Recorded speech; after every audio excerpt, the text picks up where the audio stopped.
Takot ako na sila.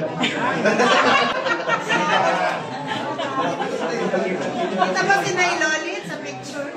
Pinabahan ako. Yeah.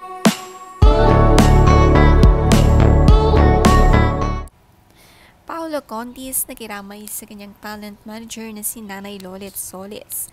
Kasama din niyang nakiramay sina Pauline Luna, Lorna Tolentino, Sandy Andolong, Glidel Mercado. Dumating din sina Vong Navarro at Chong Hilario. Marami ngang nakakamiss kay Nanay Lolit.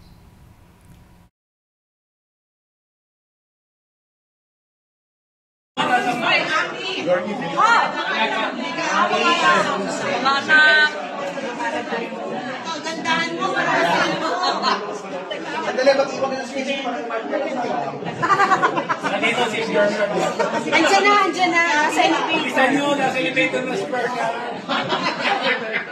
Igay na sila yung Parang may si Borgie. Ay, Borgie. May Disen. May kusog ka po, Disen. Si Borgie. Okay. Kasama ka, pagka-tapos si Bernard, ikaw na. What? Borgie.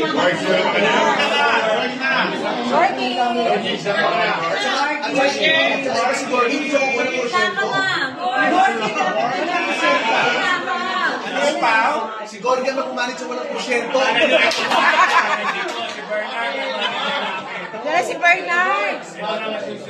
Si Gorgie na, manager na. Ang mag-asawang Bong Revilla at Lani Mercado magkasabay na nakiramay kasama sina Benji Paras, Yasmin Curdy, Tonton Gutierrez at Lydel. Nagka-reunion din sina Lorna Tolentino at Gab Concepcion. Si Isabel Rivas nga rin ay nakiramay. Ano yung pinakamamimiss mo kay Nanay Lolit? Ay, lahat. Yung tawa niya, yung paglalambing niya, yung pagpapaalala niya. Lahat yung tawa niya. Ay, mga tawag niya. Kung akala mo pagalit, pero yun yung pamamaraan niya ng pagsasabi sa'yo. Alam ko naman yun ang pagmamahal niya sa'yo.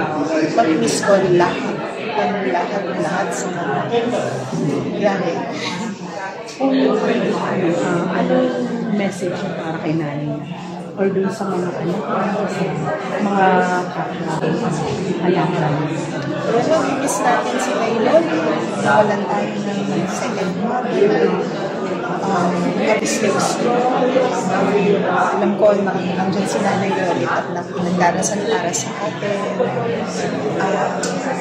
Basta kailangan maging matatag tayong lahat for her and to her real children. Si Lizzie, Arlis, Sophie, I hope.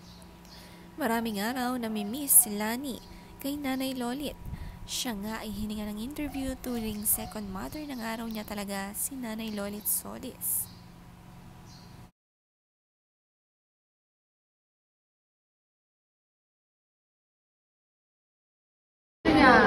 Interview ko si recording studio. Ayan o, video. Saan niya? Alabang kayo. Finding Hope. Finding Hope. Bye. Si Yasmin Curdy may mensahe sa kanyang post. Sabi niya sa caption, "Iyakan, kulitan, tawanan. Yan ang ganap kagabi sa pagbisita ko kay Nay Lolit. Habang nagjo-joke si Kuya Pao, parang naririnig ko ng boses ni Nanay sa likod na nagre-react sa mga kalokohan niya. We love you, Nay Lolit Solis."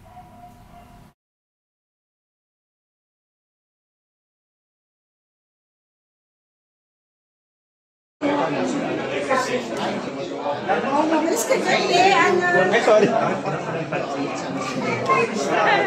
Bilis niya. Laki-laki ng pet. Anong na?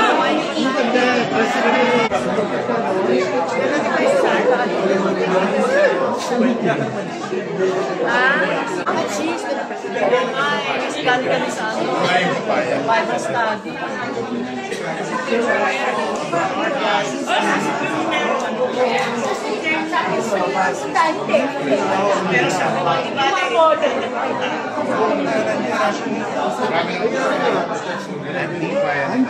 AMDI?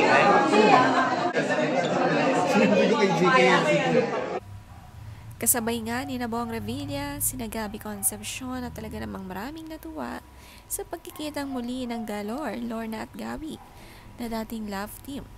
Nakakatuwa na hanggang tumanday, magkakaklose pa rin silang mga kapwa artist mula noon hanggang ngayon.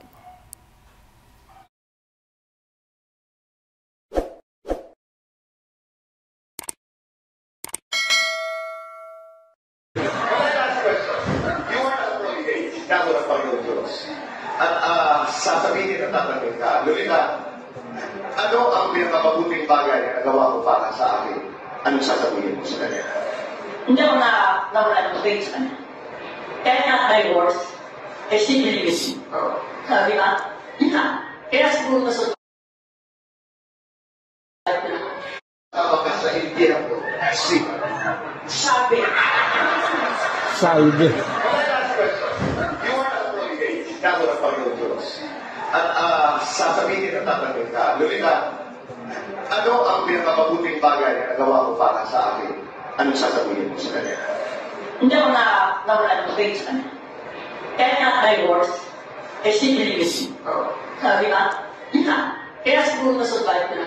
Sabi naman ni Pauline Luna, "My dear nanay, I wish the world saw you how your alaga saw you. A mother, a protector, a fighter, and someone who is very loyal. Hindi ka man magaling sa iyong mga salita, ang puso mo naman ay nagsusumabog sa pagmamahal. Hindi ito halata. It took me a while to see it, to feel it, to understand it. Kakaiba ka talaga." Sabi pa niya, "You are family, nanay. 20 years with you is not enough. It breaks my heart that you have left us, but I find comfort in the fact that you are now happy, at peace, and pain-free. Till we meet again, nanay. Mahal na mahal din kita."